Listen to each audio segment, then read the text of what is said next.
오늘 본문에 보면 이제 아브라함이 그 낯선 그랄 지방으로 옮겨갔는데요. 근데 그 낯선 그랄 지방으로 옮겨간 아브라함이 오늘 본문에 보니까 굉장히 비열하고 그 치사한 짓을 저지릅니다. 이게 저에게는 참 마음 아프게 읽혀졌는데요. 자, 오늘 보면 창세기 20장 1절 2절을 보십시오. 아브라함이 거기서 네게부 땅으로 옮겨가 가데스와 술사의 그랄에 거류하며 그의 아내 사라를 자기 누이라 하였으므로 그러나 아비멜렉이 사람을 보내어 사라를 데려갔더니 아브라함이 그 그랄 왕 아비멜렉에게 자기 아내를 누이라고 속인 거예요. 그럼 왜 아브라함이 이런 비열한 짓을 저질렀느냐? 그건요, 이 아브라함이 가진 두려움 때문이었습니다. 자, 11절. 아브라함이 이르되 이곳에서는 하나님을 두려워함이 없으니 내 아내로 말미암아 사람들이 나를 죽일까 생각하였으며. 그래서 아브라함이 이 두려움으로 인해서 자기 아내를 누이라고 속이는 짓을 저질렀는데요. 저는 이 대목에서 아브라함이 가지고 있는 두 가지 문제점을 발견합니다. 그 첫 번째 문제가 뭐냐 하면 지금 아브라함의 이 거짓된 태도는요, 뭐 어쩌다가 우발적으로 툭 튀어나온 실수가 아니고 아주 오래전부터 계획된 그 의도적인 거짓말이라는 거예요. 자, 13절에 보십시오. 아브라함이 이런 계획을 세웁니다. 하나님이 나를 내 아버지의 집을 떠나 두루 다니게 하실 때에 내가 아내에게 말하기를 이후로 우리의 가는 곳마다 그대는 나를 그대의 오랍이라 하라. 이것이 그대가 내게 베풀 은혜라 하였었노라. 지금 하나님의 인도하심을 받는 하나님의 사람이 그 실수로도 거짓말을 하면 안 되는데 아주 오래전부터 의도를 가지고 계획적으로 그 거짓말을 치밀하게 준비하고 있었다는 거예요. 그런가 하면 아브라함이 가진 더 큰 문제가 뭐냐면요, 이런 거짓말이 또 반복되고 있다는 사실입니다. 창세기 12장에서도 같은 거짓말을 저질렀는데요. 자, 창세기 10장 12절 13절입니다. 애굽 사람이 그대를 볼 때에 이르기를 이는 그의 아내라 하여 나는 죽이고 그대는 살리리니 원하건대 그대는 나의 누이라 하라. 그러면 내가 그대로 말미암아 안전하고 내 목숨이 그대로 말미암아 보존되리라 하니라. 여러분, 이때는요, 쉽게 설명드리면 아브라함이 초신자 때예요. 하나님을 안 지 얼마 안 되는 때입니다. 그래서 이때는 뭐 본격적으로 하나님의 인도하심을 받기 이전이니까 아브라함이 아직 그 세상 가치관을 다 벗어버리지 못해가지고 이랬나 보다, 이렇게 생각할 수도 있는데, 여러분 오늘 본문은요, 그로부터 25년의 세월이 흐른 다음이거든요. 그리고 여러분도 잘 아시지만 아브라함이 25년이라는 긴 세월 동안 하나님께 얼마나 많은 은혜를 받았냐고요. 근데 문제가 뭐예요? 아브라함이 25년 동안 하나님의 인도하심을 받아가지고 굉장히 성숙해지고 또 변화됐을 거라고 하지만 뭐 실질적으로 변한 건 없는 거예요. 그래서 저는 오늘 본문에 나오는 이 아브라함을 묵상하다가 그 여자한테 눈이 팔려서 망해버린 그 삼손이 떠올랐는데요. 자, 성경이 삼손이 태어나고 나서 제일 먼저 뭘 기록하는지 한번 보십시오. 사사기 14장 1절 2절. 삼손이 딥나에 내려가서 거기서 블레셋 사람의 딸들 중에서 한 여자를 보고 올라와서 자기 부모에게 말하여 이르되 내가 딥나에서 블레셋 사람의 딸들 중에서 한 여자를 보았사오니 이제 그를 맞이하여 내 아내로 삼게 하소서하며. 지금 삼손은요, 뭐 이방 여자고 이스라엘 여자고 상관없다는 거예요. 그냥 이쁘기만 하면 마음이 간다는 거거든요. 이렇게 여자를 밝히는 걸로 역사에 등장하는 게 이 삼손의 출발인데, 여러분 다 아시잖아요. 삼손은 이 문제로부터 끝까지 자유하지 못하다가 결국은 그 들릴라라는 악한 여자를 만나가지고 그냥 힘 다 잃어버리고 두 눈 뽑히고 적들 앞에서 말로 다 할 수 없는 그 비참한 수치의 자리에 빠지게 되는 거 아닙니까? 물론 하나님께서는 이런 초라한 삼손을 통해서도 당신이 하시고자 하시는 그 모든 역사들을 차질 없이 이루어 가시지만 그 당사자 입장에서는 이게 얼마나 비참한 일이냐고요. 이런 점에서 오늘 본문에 나오는 아브라함도 똑같은 상황이에요. 창세기 12장에서 아브라함이 하나님의 부르심을 받은 이후로 25년이라는 세월이 지났지만 비슷한 상황이 주어지니까 다시 옛날로 돌아가는 거예요. 그 상황을 모면하기 위해서 지금 똑같은 거짓말을 반복하고 있는 겁니다. 이건 뭐 우리도 마찬가지 아닙니까? 예수 믿고 많이 성장해지고 또 성숙해지고 또 많이 변했다고 하지만 비슷한 상황이 주어지면 금방금방 죄성이 튀어나오는 게 그게 인간이거든요. 모세도 마찬가지예요. 출애굽기 2장에 보면 그 모세가 애굽 사람이 자기 동족을 때리는 거 보고 막 혈기가 왕성할 때니까요. 그 욱하는 마음에서 그 애굽 사람을 죽여버리잖아요. 그래서 그 일 때문에 모세가 무려 40년이라는 긴 세월 동안 광야에서 참 괴로운 시간을 보내며 또 그 성숙의 과정을 거쳤는데요. 뭐 우리는 하나님이 모세를 부르실 때 모세가 굉장히 성숙해졌으니까 불렀다고 생각을 하지만 그러나 민수기 20장에 보면 결정적인 순간에 다시 그 혈기가 튀어나와가지고 반석을 2번이나 내리치는 이런 짓을 저지르잖아요. 그래서 결국은 성경은 이 일이 모세가 가나안에 못 들어간 그 요인 중에 하나라고 그렇게 분석하고 기록하고 있는 거 아닙니까? 여러분 제가 지금까지 목회를 하면서 그 내린 결론이 있는데요. 그게 뭐냐면 뭐 더러 바뀌신 분도 계시지만 인간은 잘 안 바뀐다는 거예요. 뭐 예수 오래 믿고 교회에서 권사 장로라 하더라도 결정적으로 어떤 이해관계가 딱 걸려 있을 때 옛날 모습 그대로 드러나는 케이스를 제가 뭐 수없이 봤거든요. 뭐 저는 안 그렇겠습니까? 그런 의미에서 오늘 여러분은 어떤 약점이 있으세요? 뭐 삼손처럼 어릴 때부터 그 이성이 약하신 분도 계실 거고요. 이게 그 결혼한 분에게는 그 약점이 될 수도 있잖아요. 또 아브라함처럼 두려움이 많아가지고 임기응변으로 그 순간을 모면하느라 거짓말이 툭툭 튀어나오는 거 이것도 약점이에요. 혹시 뭐 이런 분 계세요? 목사님 나는 다행히도 이 약점이 하나도 없습니다. 그게 그분에게 가장 심각한 문제예요. 자기를 잘 모른다는 거. 최근에도 그 트로트 가수로 왕성하게 활동하고 있는 분이 구속됐다고 뭐 뉴스건 매스컴 뭐 신문이건 막 여기저기 도배가 됐는데요. 뭐 제가 알기로 이분은 그 트로트 가수로 또 활동했지만 기독교 방송에서 간증도 하시고 또 CCM 가수로도 굉장히 열심히 활동하신 분으로 알고 있거든요. 근데 여러분도 잘 아시지만 이분이 왜 구속이 됐냐고요. 그 음주운전으로 구속된 게 아니지 않습니까? 물론 그 음주운전을 한 것도 큰 잘못이지만 온 국민에게 공문을 샀던 이유가 자기가 운전해놓고 이 매니저가 운전했다고 거짓말하고 또 증거인멸하고 심지어는 충분히 기회가 있었는데도 불구하고 그 공연 위약금 때문에 자기를 사랑해주는 그 팬들 앞에서 끝까지 나는 음주운전 안 했잖아요. 여러분 이게 왜 이런 일이 일어난 거예요?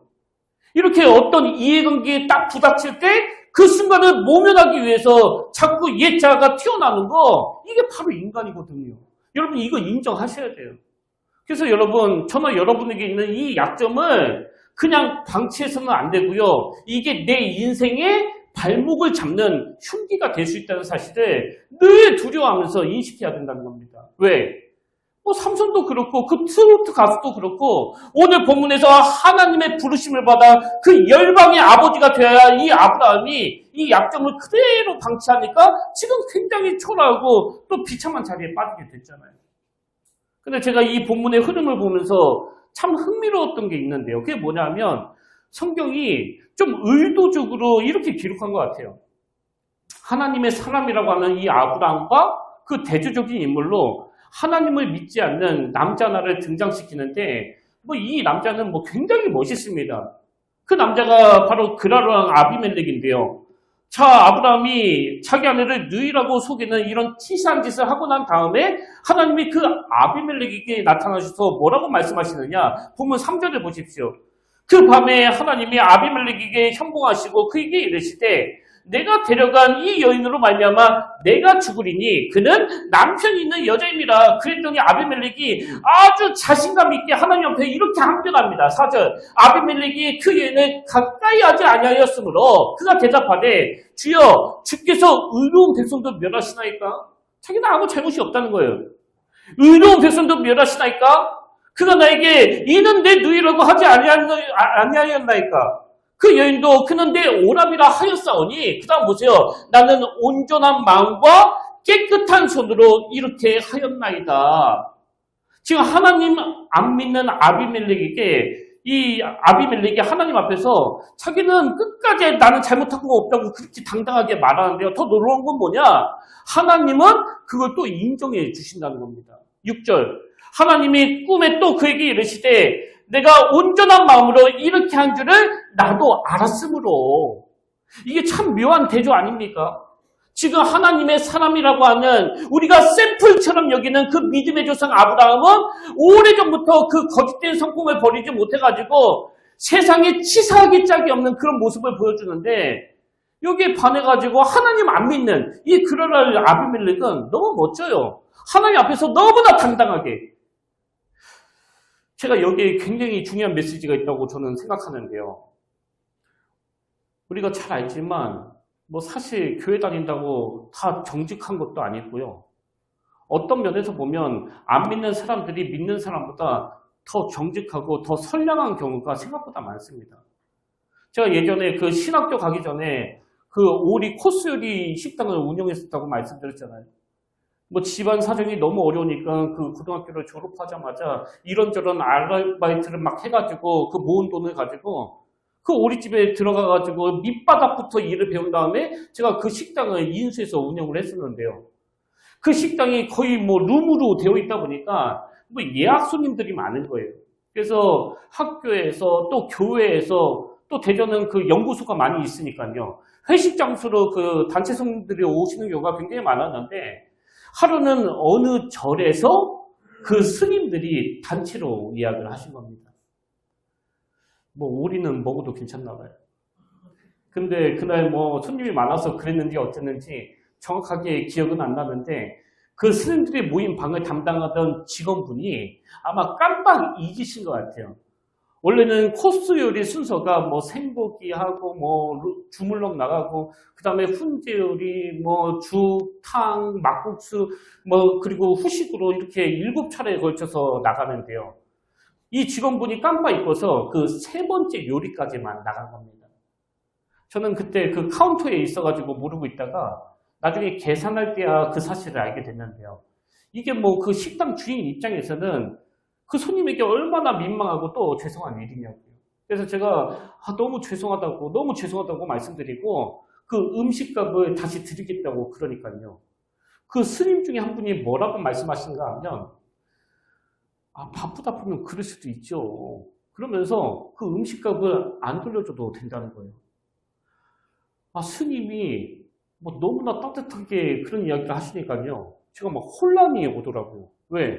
저는 어릴 때부터 기독교 집안에서 자라다 보니까 그 스님들에 대해서 그 무서운 존재로만 제가 인식하고 있었거든요.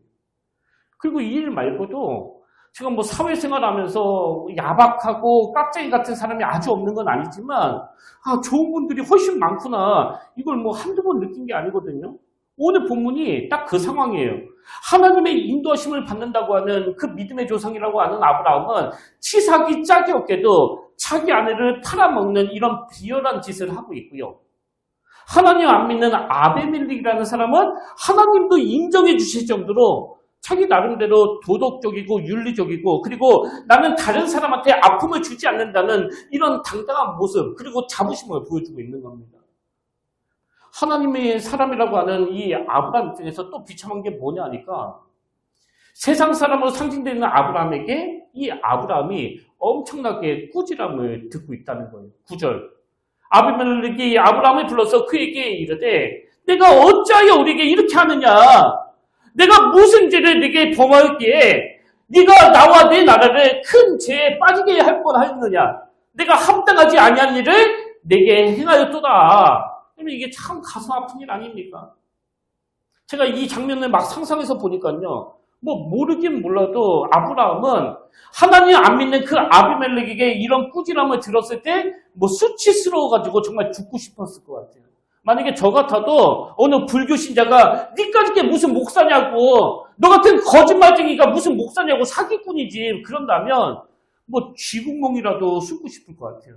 그리고 너무 창피해가지고 여기 평택지도 아마 떠났을 겁니다. 아니 여기에서 어떻게 살겠냐고요. 이건 그 구약의 요나 선지자도 마찬가지예요.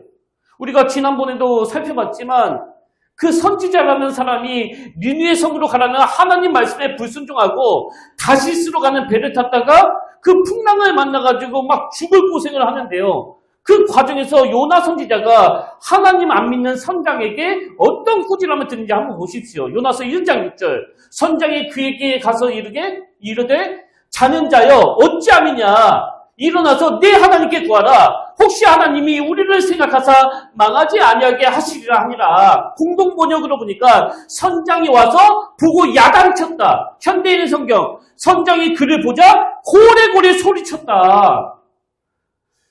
여러분 이게 왜 가슴 아프게 들려지는가 하면은요. 이게 부인할 수 없는 한국교회의 현실 아닙니까? 세상이 계속 우리를 향해 꾸짖잖아요. 아니 무슨 목사가 그러냐고. 아니 당신은 교회 다닌다며. 집사 아니야? 권사 아니야? 그런데 그래도 돼? 그래서 요즘은 드라마나 영화에서 이 기독교인의 위선을 꼽는 게 거의 트렌드가 됐잖아요. 지난번에도 말씀드렸지만 한때 굉장히 인기가 있었던 어느 드라마에 그 마약 중독자가 등장하는데 놀랍게도 그 마약 중독자가 담임 목사 딸 아닙니까?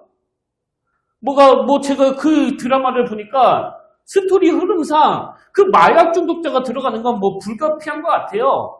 근데 왜 하필이면 그 인물을 기독교인으로 설정하냐고. 그리고 예수 믿는 우리를 얼마나 조롱하는지 그 지하교회에서 담임 목사 딸이 이 마약에 막 취해가지고 역겹게 그저께 막 흐느적거리는 그 장면하고 바로 위에서 성도들이 막 은혜롭게 막 찬양 부르고 예배 드리는 그 장면을 막 대비해서 보여주는데 여러분 이게 뭘 의미하는 거냐고요. 기독교는, 교회는 위선적인 집단이라는 걸 강조하는 거 아닙니까? 사실 저는 그 장면을 보면서 막 처음에는 굉장히 불쾌하고 또 화가 났는데요. 이걸 가지고 계속 생각할수록 무슨 생각이 드는가 하니까 마치 세상이 예수 믿는 우리한테 막 시위하고 데모하는 것 같은 거예요. 저는 이게 하나님이 주신 마음이라고 생각하는데 여러분 지금 세상이 그 영화 감독이요. 그 시나리오 작가가요. 우리 기독교인을 향해서 너희들 정말 그렇게 살 거야? 정신 좀 안 차릴래? 이렇게 시위하는 것 같지 않습니까? 마찬가지로 지금 하나님 안 믿는 아비멜렉이 하나님으로부터 열방의 아비로 세움을 받는 아브라함을 꾸짖고 있어요. 그것도 다른 것도 아니고 이 도덕적인 문제로. 그리고 하나님 안 믿는 선장이 한 시대를 대표하는 선지자를 향해서 막 꾸짖고 있습니다. 자는 자여 어찌함이냐. 그래서 저는 이런 상황이 참 가슴 아프게 다가오면서도 좀 생소하게 느껴졌는데요. 더 이상한 게 뭔가 하니까 이 본문 속에서 보여지는 그 하나님의 반응이에요. 하나님의 반응.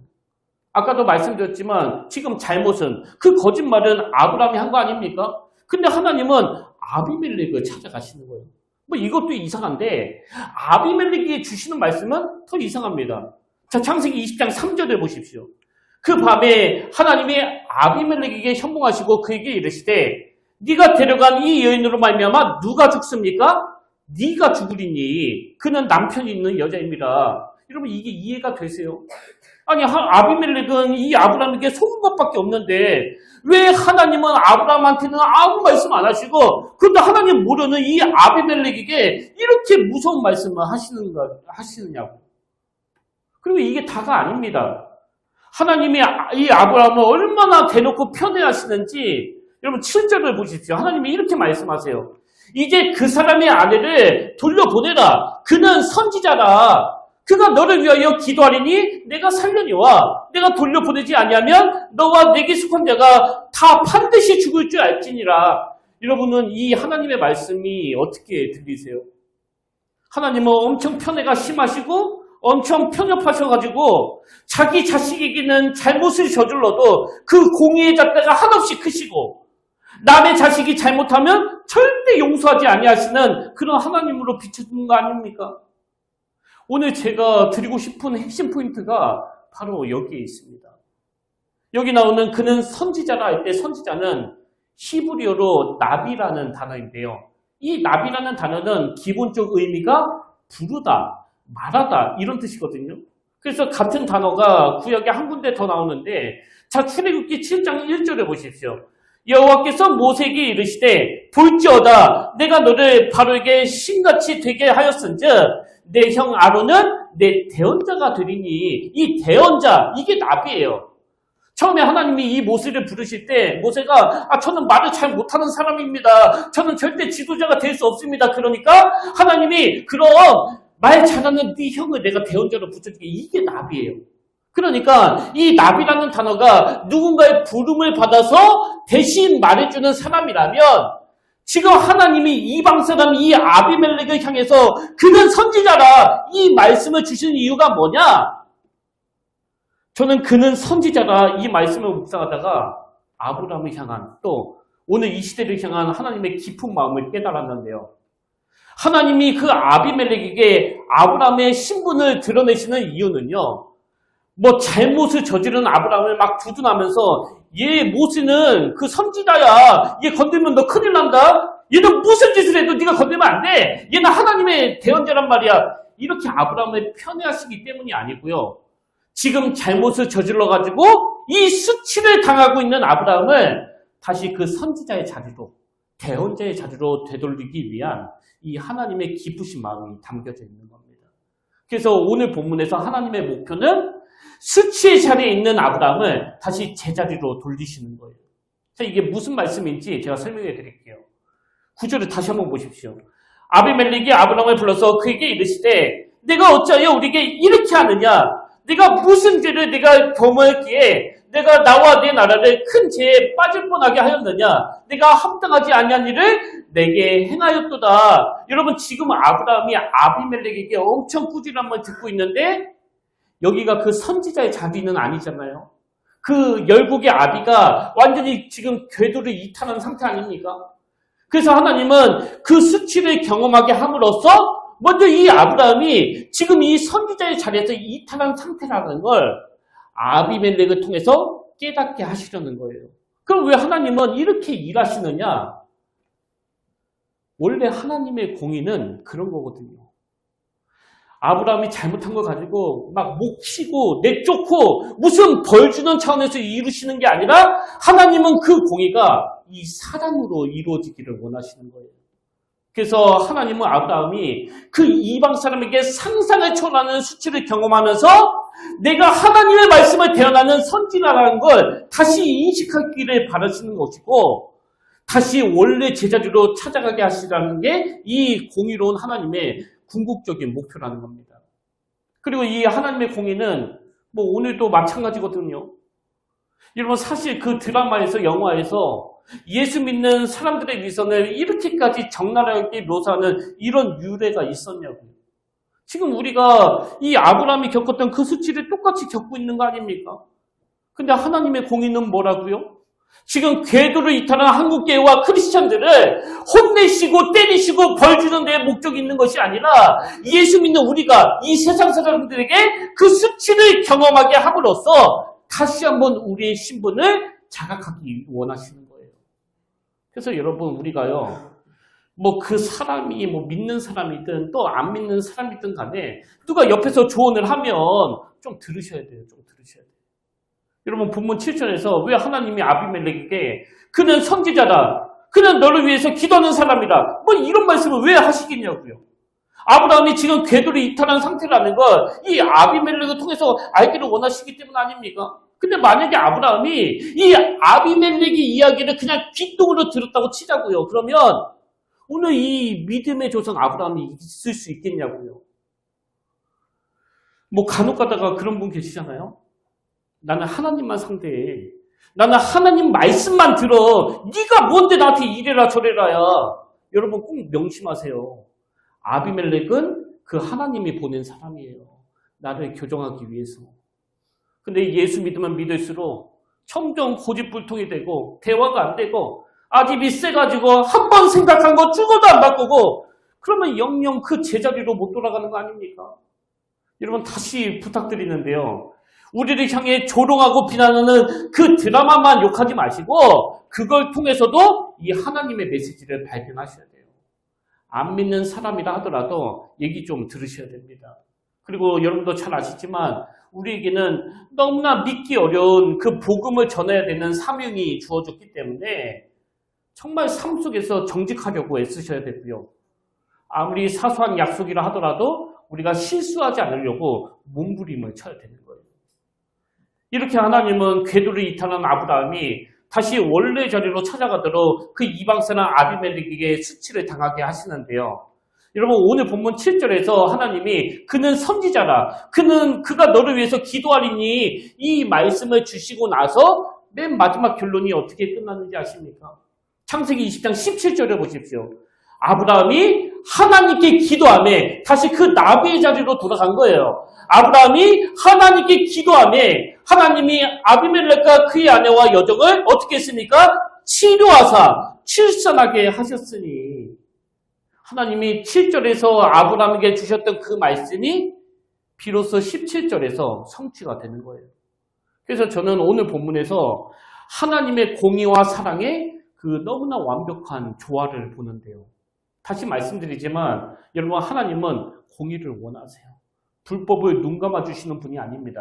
근데 그 공의는 막 두들겨 패고 내치고 다리 하나 부러뜨려가지고 벌 주는 차원이 아니라 하나님의 사랑이 내포되어 있기 때문에 아브라함에게 그 수치를 겪게 하심으로 원래 자기 자리 그 나비로 돌아오게 됐고 아비멜렉은 아비멜렉대로 그 가정 전체가 치료를 받는 그런 은혜를 누리게 됐다는 사실이에요.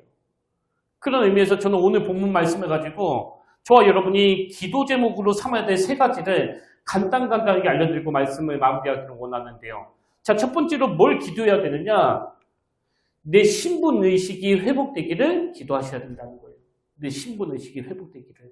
어떤 신분의식이요? 마태복음 5장 13절. 너희는 세상의 소금이니 어디의 소금이라고요?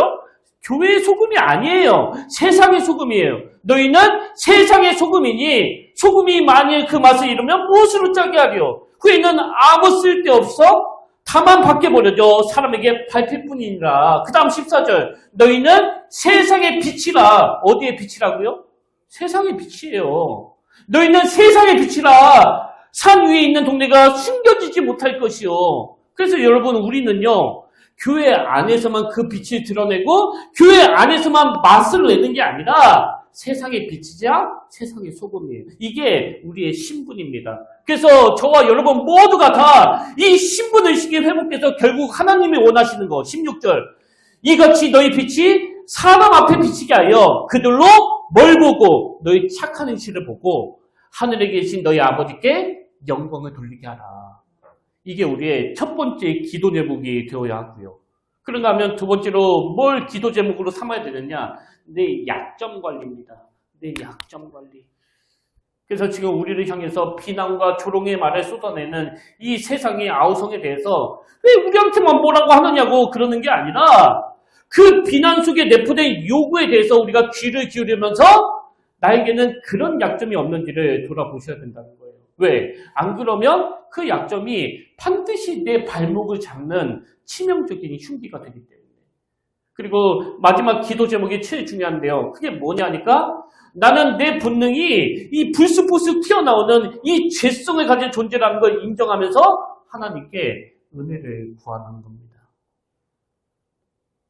오늘 우리가 아브라함을 통해서 뼈저리게 마음에 새겨야 되는 메시지가 그거 아닙니까? 아브라함이 25년이라는 긴 세월을 훈련받았지만 그게 무슨 소용이 있냐고요. 그 본성은 그대로잖아요. 그래서 믿음의 연수가 또 교회의 직분이 우리의 성숙을 나타내는 잣대가 아니라는 걸 기억하면서 또 어떤 상황이 주어지면 옛자가 튀어나오는 것을 우리가 인정하면서 하나님께 은혜를 구해야 된다는 겁니다. 그럼 누가 하나님께 은혜를 구할 수 있느냐? 고린도후서 4장 6절 7절에 보니까 어두운 데에 빛이라 말씀하셨던 그 하나님께서 예수 그리스도의 얼굴에 있는 하나님의 영광을 아는 빛을 우리 마음에 비추셨느니라. 그 다음 7절 우리가 이 보배를 질그릇에 가졌으니 이는 힘이 큰 능력은 하나님께 있고 우리에게 있지 아니함을 알게 하려 함이라.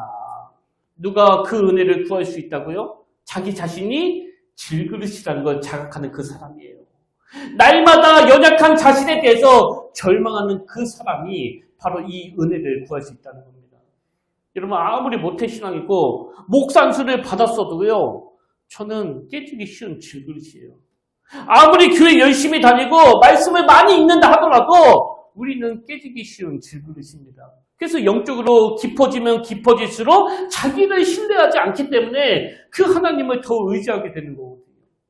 그리고 그 하나님께서는 우리가 원래 자리로 찾아가도록 깨지기 쉬운 이 질그릇 같은 내 안에 이 보배 되신 예수 그리스도 그분을 선물로 주셨기 때문에 여러분 그 아브라함처럼 부끄러운 자리에 빠지고 또 수치를 당하고 한국교회가 만신창이가 됐다 하더라도 우리에게는요 여전히 그 희망이 있는 거예요. 희망이. 왜? 여전히 깨지기 쉬운 질그릇 같은 내 안에서 끊임없이 보배 되신 예수 그리스도 그분의 인격과 성품을 닮아가려는 애씀이 일어나기 때문에 그래서 오늘 저와 여러분이 정말 하나님이 원하시는 제자리로 돌아가기 위해서 원래 우리에게 맡기신 그 역할을 다시 마음에 담으시면 좋겠는데요. 그 역할이 이사야 58장 11절에 나옵니다. 여호와가 너를 항상 인도하여 메마른 곳에서도 내 영혼을 만족하게 하며 내 뼈를 견고하게 하리니 너는 물든 동생 같겠고 물이 끊어지지 아니하는 샘 같을 것이라. 이게 저와 여러분의 역할이고요. 이게 바로 우리가 있어야 될 자리입니다. 너는 물든 동생 같겠고 물이 끊어지지 아니하는 샘 같을 것이라. 그런 의미에서 여러분은 어떠세요? 이 자리가 잘 잡혀가고 있습니까? 그래서 누가 여러분을 만나고 나면 용기가 나고 희망이 생기고 살아야 되겠다는 그 의욕이 생기고 이 물든 동산과 같은 일이 일어나고 있습니까? 제가 요즘에 정말 절망하는 게 뭐냐면요. 뭐 자세히는 제가 말씀드리지 못하지만 뭐 어쩔 수 없이 제가 이 건물 대표로 어느 모임에 계속 참석하고 있는데요. 거기 모임에 참석해서 보니까 이분이 교회 열심히 다니시는 분이라고 그러는데 회의하다가 어떤 이해관계가 딱 부딪히면 앞에 뭐 목사가 있건 말건 막 돌변하는 거예요. 단 10,000원이라도 손해보는 일이 생기면 막 눈빛이 달라지고 신경질적으로 변하고 누가 자기 의견에 조금이라도 반대로 이야기하면 그걸 못 참아가지고 막 바로 말을 자르고 또 막 윽박 지르고. 여러분 이게 혹시 제 모습 아닙니까? 이게 혹시 여러분 모습은 아니냐고요. 불쑥불쑥 튀어나오는 죄성을 통제하지 못해가지고 주변 사람들에게, 남편에게, 아내에게, 자녀에게 허구한 그 시험거리만 던져주는. 여러분 다시 말씀드려요. 저도 그렇고 여러분도 그렇고 우리는 그 아브라함처럼 하루에도 몇 번씩이나 그 죄성이 튀어나오는 깨지기 쉬운 질그릇이에요. 그렇기 때문에 우리에게는 이 질그릇을 물된 동산으로 바꿔주시는 이 질그릇을 위하여 기꺼이 자기 자신을 버리신 보배 되신 예수 그리스도 그분이 필요한 거거든요. 저는 오늘 이 예배가 하나님 앞에서 나는 너무나 깨지기 쉬운 질그릇이라는 걸 인식하는 동시에 궤도를 이탈한 저와 여러분을 원래의 자리로 되돌리셔서 누군가에게 용기를 주고 희망을 주고 기쁨을 주고 또 본이 되는 그런 가치 있는 존재로 만들어주시는 그 공의와 사랑의 하나님을 간절히 사모하고 바라보는 복된 예배가 되기를 주의 이름으로 축원합니다. 그래서 저는 이 찬양이 오늘 설교를 총 마무리해 준다고 생각하는데요. 이 찬양 제목이 임재입니다. 임재. 하늘의 문을 여소서 이곳에 오셔서 이곳에 좌정하셔서 이곳에서 우리가 드리는 예배를 받으시기를 원합니다. 여러분 오늘 우리가 목말라 구해야 되는 건 하나님의 임재예요. 하나님의 임재가 없는 예배는 예배가 아니고요. 이 보배 없이 질그릇만 모인 교회도 교회가 아닙니다. 이 시간 보배 되신 예수 그리스도 그분의 임재가 오늘 이 예배 가운데 우리를 치료해 주시고 깨끗게 하시고 또 제자리로 옮겨주실 줄 믿습니다. 우리 그 능력을 사모하면서 한 마음으로 이 찬양 불러보길 원합니다.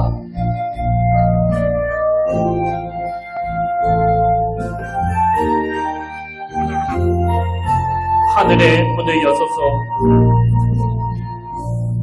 하늘의 문을 여소서 이곳에 주목하소서 주를 향한 노래가 꺼지지 않으니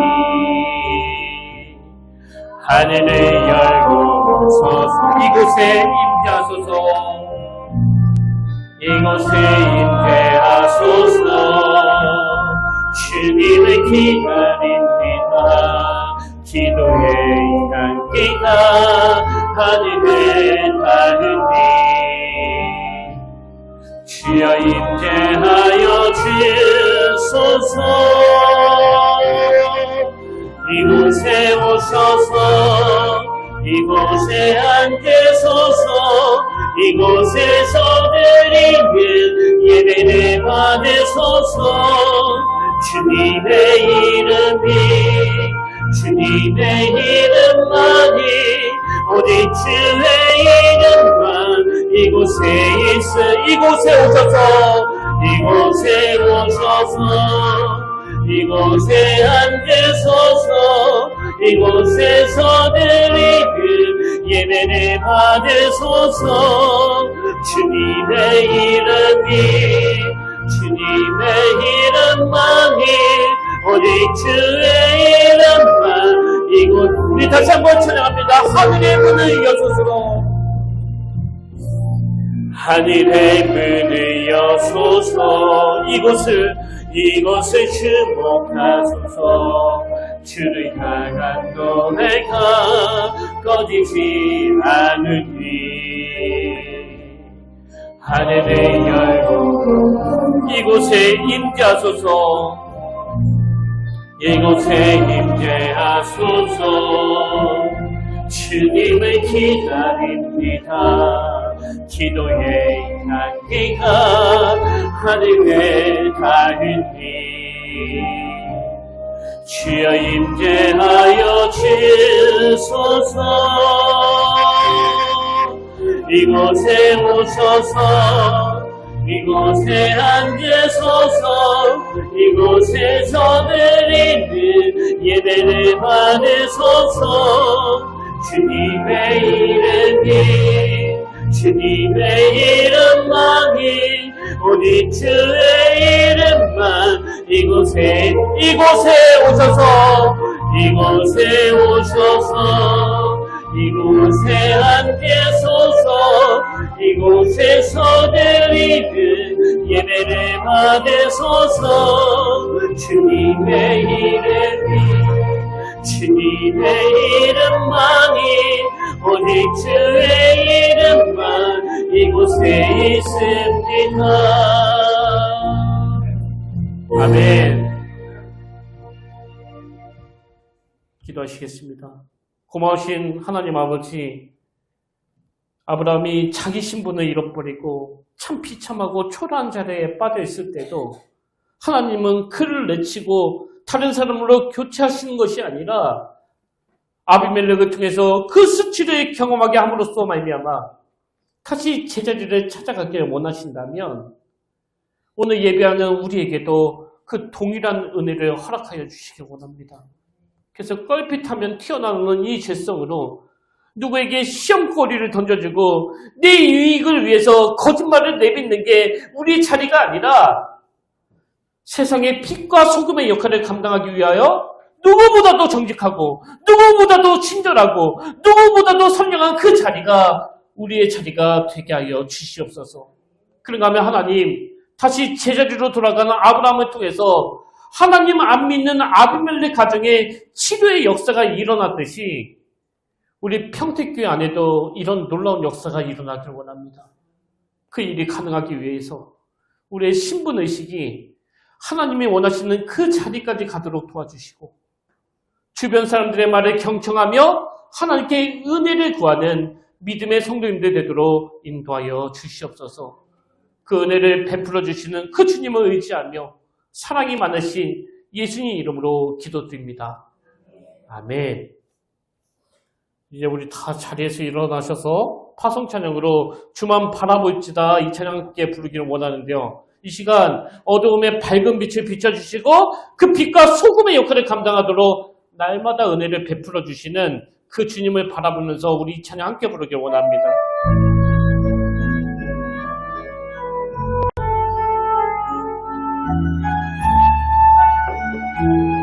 하나님의 사랑을 사모하는 자, 하나님의 사랑을 하나님의 평안을 바라보는 자, 너의 모든 것 창조하신 우리 주님, 너를 얼마나 사랑하시는지 하나님께 찬양과 경배합니다. 하나님의 선하심을 닮아가는 자 너에게 모든 것 창조하신 우리 주님이 너를 자녀 삼는 하나님 사랑의 눈으로 하나님 사랑의 눈으로 너를 어느 때나 바라보시고 하나님 인자하기로서 언제나 너에게 기울이시니 어두움에 밝은 빛에 비춰주시고 너의 작은 신음에도 응답하시니 너는 어느 곳에 있는지 주를 향하고 주만 바라보 하나님 사랑의 눈으로 하나님 사랑의 눈으로 너를 어느 때나 바라보시고 하나님 인자하기로서 언제나 너에게 기울이시니 어디든지 밝은 빛에 비춰주시고 너의 작은 신음에도 응답하시니 너는 어느 곳에 있는지 주를 향하고 주만 바라 우리 다시 한번 고백합니다. 하나님 사랑의 눈으로 하나님 사랑의 눈으로 너를 어느 때나 바라보시고 하나님 인자하기로서 언제나 너에게 기울이시니 어두움에 밝은 빛을 비춰주시고 너의 작은 신음에도 응답하시니 너는 어느 곳에 있든지 주를 향하고 주만 바라볼지라 주만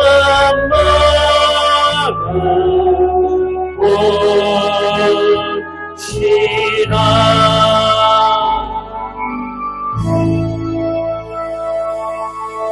아멘.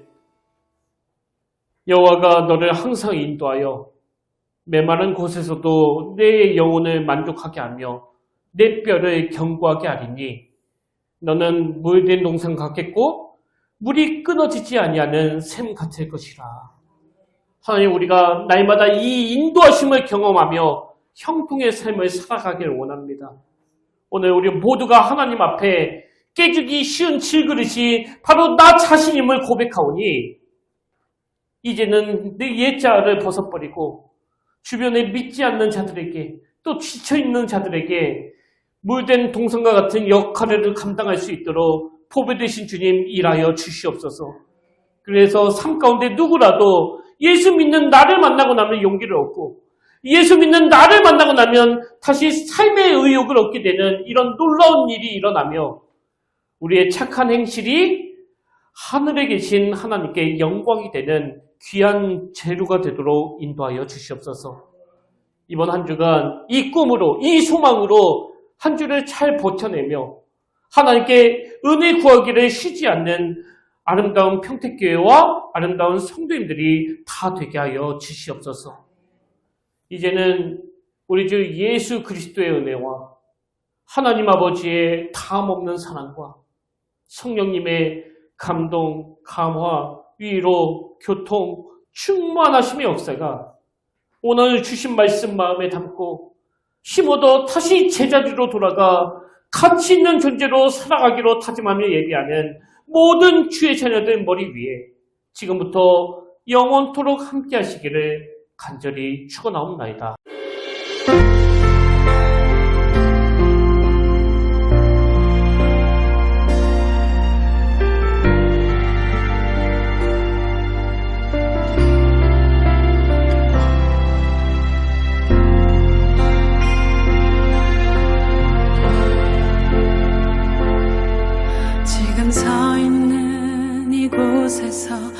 힘을 받으소서